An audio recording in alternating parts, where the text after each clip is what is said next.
All right, so before we talk about simulations, we actually have to talk about solvers. So simulations are happening in DOP networks.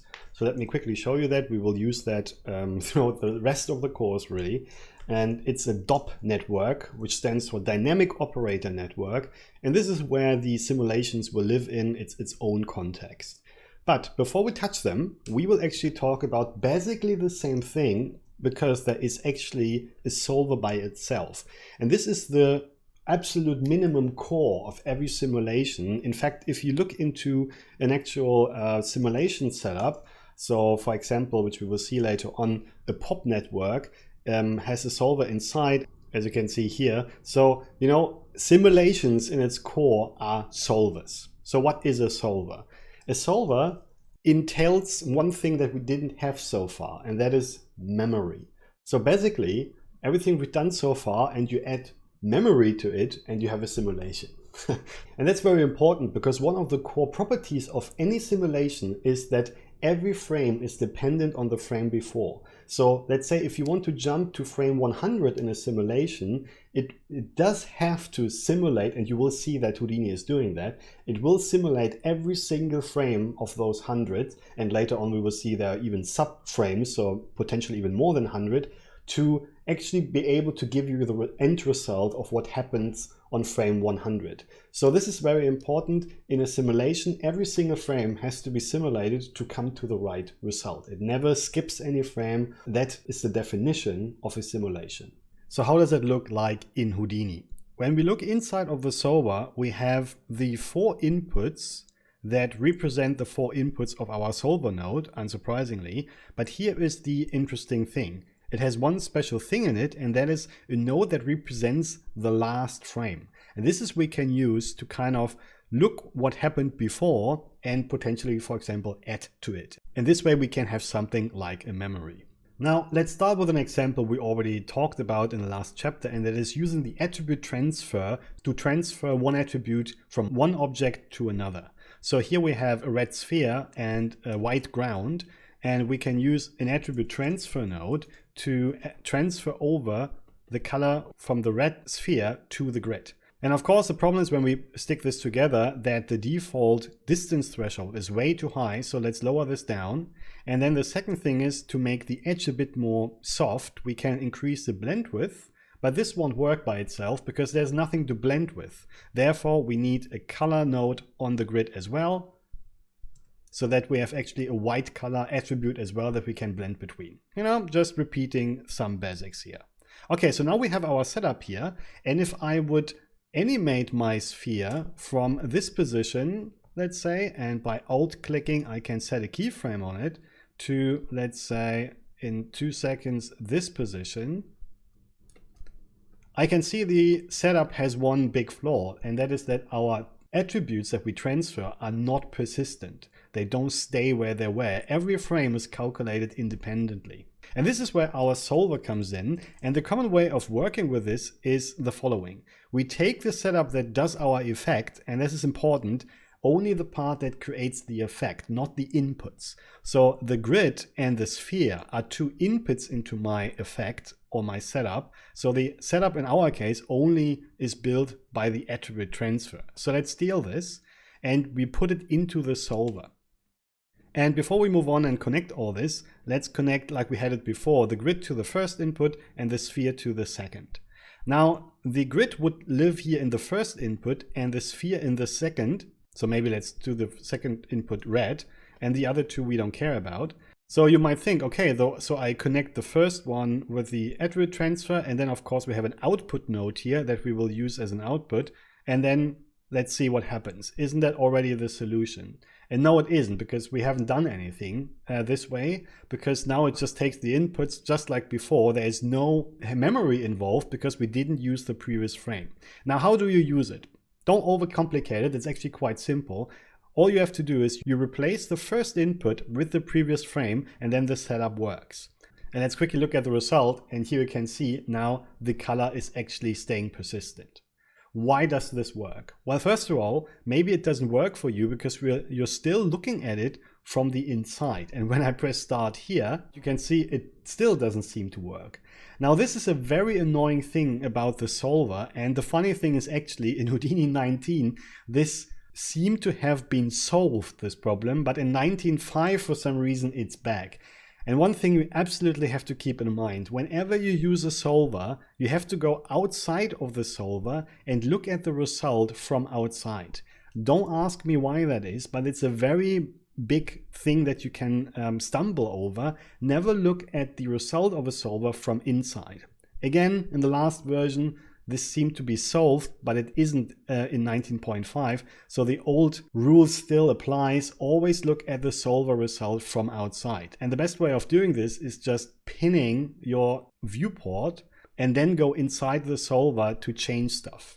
Now we already have calculated here down in the timeline, you can see there is a blue line.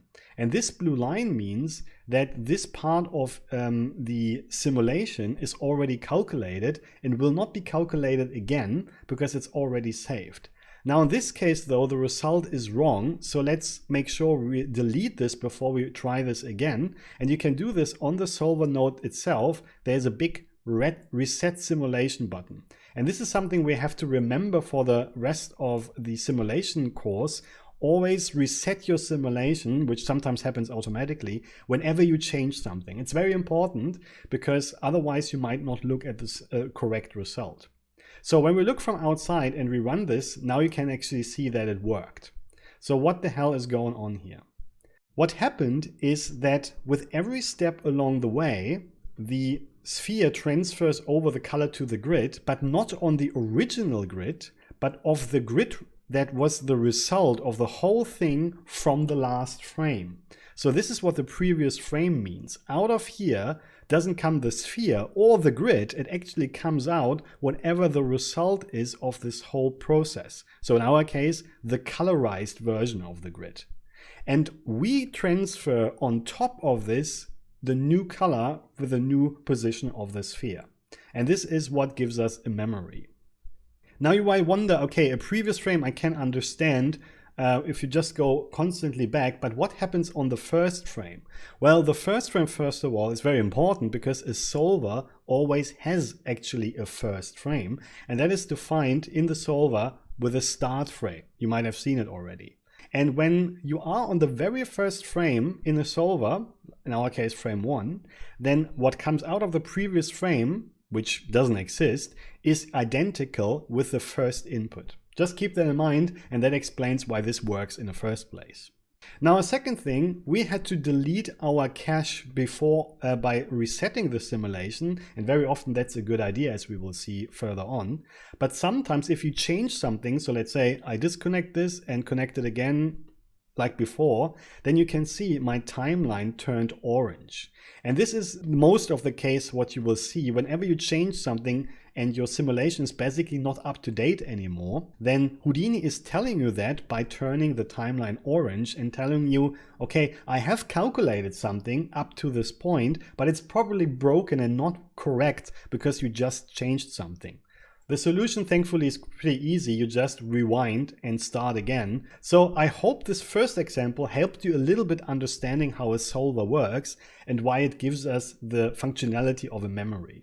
But to make it easier to understand, I have another example that at least helps me. And let's make sure now that we changed the path of what we want to look at to unpin this again. In this case, I have a sphere that I want to simply animate from A to B. And by the way, if you wonder why down here there's still some cache visible, that's because of the other simulation. Ignore this for now because we know that there is no simulation in front of us. It will change once we start our next one. And we have our sphere here that moves from A to B. And what I want to experiment around a little bit with the solver now is what would happen if in the solver I take the sphere, the moving sphere, as an input and just take the previous frame, which by the way, when we just look at it like this, then it will always stay still. Let's think about this for a second, why this happens. The sphere outside might be moving, but the solver will take the first input on the first frame of the simulation, which will come out of the previous frame on the first frame. And then, since we don't do anything with the sphere inside, it will keep that state because it will only look at the result of the last frame every frame. So just putting something that is moving into a simulation doesn't automatically mean that we can keep that animation. I hope this kind of makes sense, because currently with the previous frame, we're basically constantly looking at the last frame, and the only frame that has ever changed was the first frame. So what can we do about this? Let's actually play around a little bit. We need to bring in the sphere somehow, and this can be through the first frame, and let's try a merge. And this is just a thought experiment. So imagine what will happen when we look again from outside and pin our viewport, because that's always advisable. What do you think will happen if I press start? Again, we're taking the first input of an animated sphere and we merge it with the previous frame. So let's see. This happens. Basically, we create a trail of spheres. Why? Because we always take the result of the last frame where we added a sphere to the current sphere in their current position. So what we get is a long trail where every frame the current sphere is added to the existing spheres of the last frames. I hope this makes sense. It shows a little bit how a solver works, and if you feel like, oh, this needs a little bit of thinking, yes, it needs some practice. At some point it gets easier to work with a solver, but working with this the first time can sometimes be a bit challenging. So this is why I start with these kind of examples, to make it easier for us to follow what's going on. So hopefully this example was helpful to understand a little bit better how a solver thinks. Let's finish off with an actual more practical case where we can actually use the solver and its functionality for a real purpose. And what I have here is our Crack, and let's make sure I unpin my viewport. And the good old Crack, of course, is moving around our scene, as we've seen before, and we want him to walk through snow. And for this, I prepared a little ground here with a mountain node. And for now, if we just merge the two together, obviously nothing happens, unsurprisingly, but I made sure that Crack's feet are always under the snow. So the first question is, how can we make it that Greg's feet are actually pushing down the snow in the first place? And I would actually recommend you to always start with a setup first for a single frame and not jump into the solver right away, at least not in the beginning, because it will help you to make sure that your setup first works before you add an additional level of complexity to it. So let's do that. And let's think about this for a second. What node could help us to push the geometry of the grid down relative to the feet of our Crack? And one possible answer, there are other more complicated ways, but the ray node is actually a pretty good solution. So we want to deform the grid based on the Crack. And what happens now is that our grid is looking in the direction of the normals, trying to find any Crack that he can find, because it's the second input. And if he finds something, the points jump there. Now what we want though is not the geometry to go upwards, but go downwards. So what you could try is to just reverse the normals, and you can do this here with reverse rays. By the way, you could think that the minimum distance could be a solution here, but as you can see, no, that's not helping us, because we don't want the snow to jump to our Crack like a magnet. We actually only want to look in a certain direction, and that is actually downwards. And again, you could think, well, we take our normals here and then just look in the opposite direction, and that is downwards. Spoiler alert, as we will see, a better solution is actually not using the normals, but actually literally looking downwards by setting our own vector. But to understand why this is better, let me show you what will happen if we use this technique. When we look at the result without the show guide geometry and without a template, you can see, yeah, great, it actually creates some footsteps. That's what we want. The problem only is that we don't have any kind of memory here. Now, before we fix that, of course with a solver, let's quickly make this look a bit nicer, because the problem here is this whole operation is, creates pretty ugly jagged edges. And the reason is simply the way the ray node works. Every point can actually only be pushed down or not be pushed down. There is no, soft area of influence, but it's easy to fix. We just use an attribute blur and just blur our result slightly. Let's lower the step size, and yeah, maybe something like this should work. And by the way, increasing the resolution wouldn't have worked. It would actually make the whole thing worse. So an attribute blur is a pretty good solution to this. So it looks like this. And that's not too bad actually, I think. So the problem, of course, is now the memory is missing. So let's add a solver to the rescue. And again, let's make sure we only take our setup, not the inputs, into the solver. And let's connect the two inputs right away. And then we paste our setup. And again, instead of using the first input, we use the previous frame, and the second input stays the second input. And of course, don't forget to connect the output. And let's have a look what we get from the whole thing from outside. So let's make sure that we pin our viewport again, and then let's run this.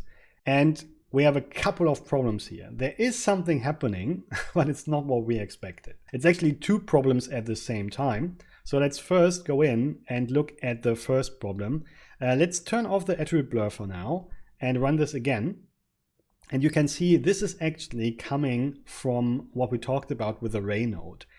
The problem with using the normals here is that we're changing the geometry that we read the normals from, and then the changed normals look for the feed again. And this can create this kind of stuff.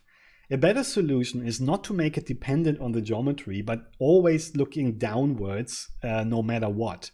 So let's change this from normal to vector, because thankfully we can do this. Unfortunately, for some reason, the expression in here is already the normal. So let's make sure we delete this by right-click, delete channels, or Control-Shift left mouse button, and set the direction to 0, -1, 0. Now, if you do this and you run this, you can see that's not what we expected. It goes upwards again because we forgot to turn off the reverse rays, which is still applying to this vector as well. So now we are actually looking downwards, and you can see, oh, great. So this actually is solved now. Let's turn back on the blur. And again, we're constantly looking from outside because we pinned it.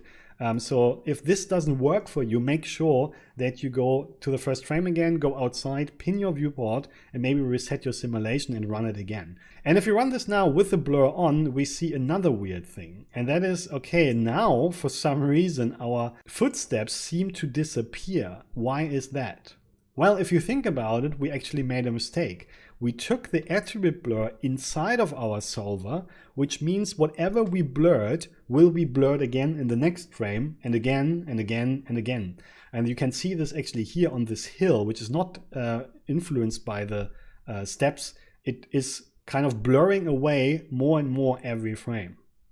So this is not what we wanted, and what I wanted to show you with this is that you sometimes have to be careful what to put in the solver. In this case, it would have made more sense to take the attribute blur and actually add it after the solver. So yes, we want to blur the result, but we only want to blur the result every frame independent of the last one, so that it looks like this.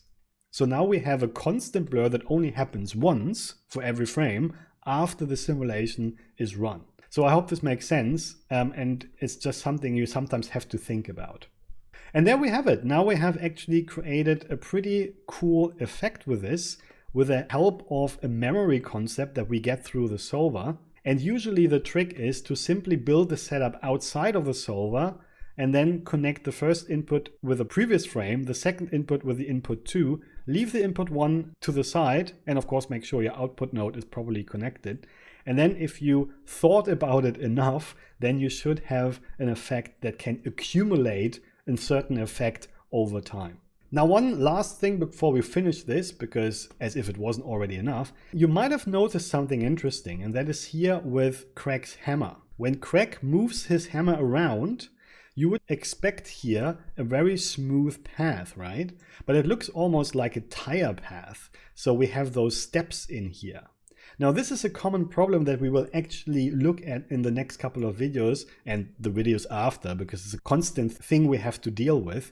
And this comes simply from the fact that when you look at the animation, it is not actually smooth.